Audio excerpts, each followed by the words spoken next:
స్వాగతం. ఆంధ్రప్రదేశ్ ప్రభుత్వ ఉద్యోగుల సంఘం విశాఖపట్నంలో నగర శాఖ, జిల్లా శాఖలకు సంబంధించిన కోఆప్షన్ ప్రక్రియను విజయవంతంగా పూర్తి చేసింది. రాష్ట్ర అధ్యక్షులు కెఆర్ సూర్యనారాయణ ఆదేశాలతో విశాఖ, విజయనగరం జిల్లాల ఎన్నికల అబ్జర్వర్గా నియమితులైన శ్రీ గువ్వల శ్రీనివాస్ నేతృత్వంలో ఈ కోఆప్షన్ కార్యక్రమం నిర్వహించబడింది.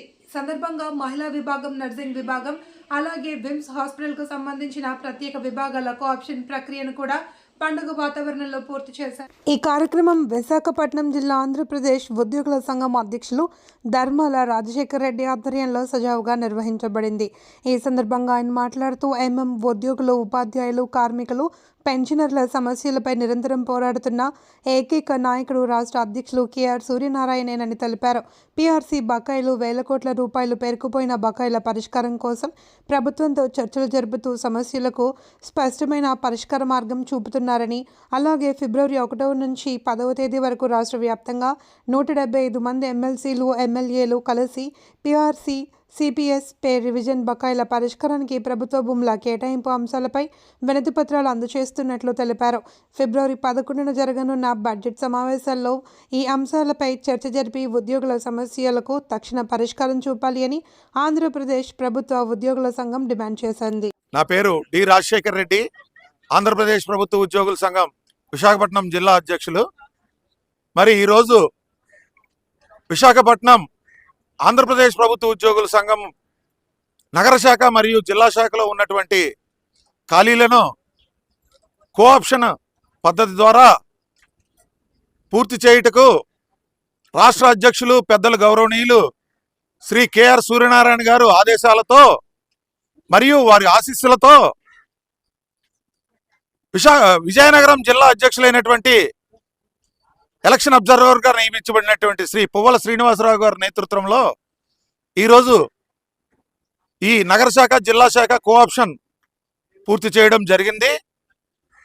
అదేవిధంగా మహిళా విభాగం, నర్సింగ్ విభాగం, విమ్స్ హాస్పిటల్కి సంబంధించినటువంటి సెపరేట్ విభాగం కూడా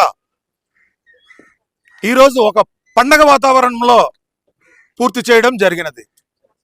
మరి మా రాష్ట్ర అధ్యక్షుల వారి కోసం ఎవరికి ఏ ఉద్యోగి కూడా చెప్పనవసరం లేదు. ఎందుకంటే ఉద్యోగ, ఉపాధ్యాయ, కార్మిక, పెన్షనర్ల కోసం అనునిత్యం కూడా పనిచేస్తున్నటువంటి ఏకైక నాయకులు కెఆర్ సూర్యనారాయణ గారు అని చెప్పడంలో ఎటువంటి సందేహం లేదు.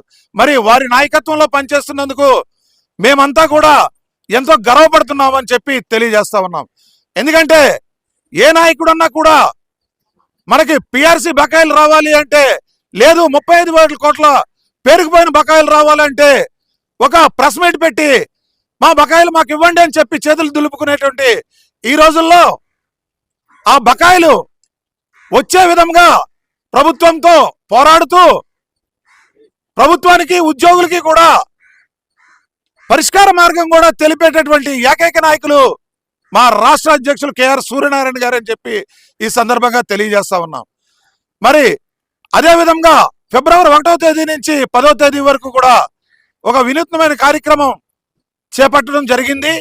అదేంటంటే ఆంధ్రప్రదేశ్లో ఉన్నటువంటి ప్రజాప్రతినిధులు 175 మంది ఎమ్మెల్యేలు మరియు ఎమ్మెల్సీలందరికీ కూడా ఈ రోజు నుంచి మా పేరుకుపోయిన బకాయిల మీద, అదేవిధంగా సిపిఎస్ ఉద్యోగుల మీద, మా పే రివిజన్ మీద, అదేవిధంగా ఎన్నో నెలలు బట్టి మేము పెట్టినటువంటి ప్రపోజల్ అయినటువంటి మాకు బకాయి ఉన్న డబ్బులకి ప్రభుత్వ భూమిని ఇచ్చే విధంగా ఏదైతే మా సంఘం నుంచి ప్రపోజ్ చేశామో అది కూడా ప్రజాప్రతినిధుల్ని అందరినీ కూడా కలిసి ఫిబ్రవరి 11వ తేదీన జరగబోయేటువంటి బడ్జెట్ సమావేశాల్లో ఈ 4 అంశాలు కూడా పెట్టి దానిపై తగు చర్యలు తీసుకోవలసిందిగా గౌరవ ముఖ్యమంత్రి వర్యులు చంద్రబాబు నాయుడు గారు, అదేవిధంగా ఉప ముఖ్యమంత్రి వర్యులు పవన్ కళ్యాణ్ గారితో సహా 175 మందికి కూడా వినతి పత్రాలు ఇచ్చి ఆ విధంగా మా బకాయిలు తీర్చివేయాలని, అదేవిధంగా అసెంబ్లీలో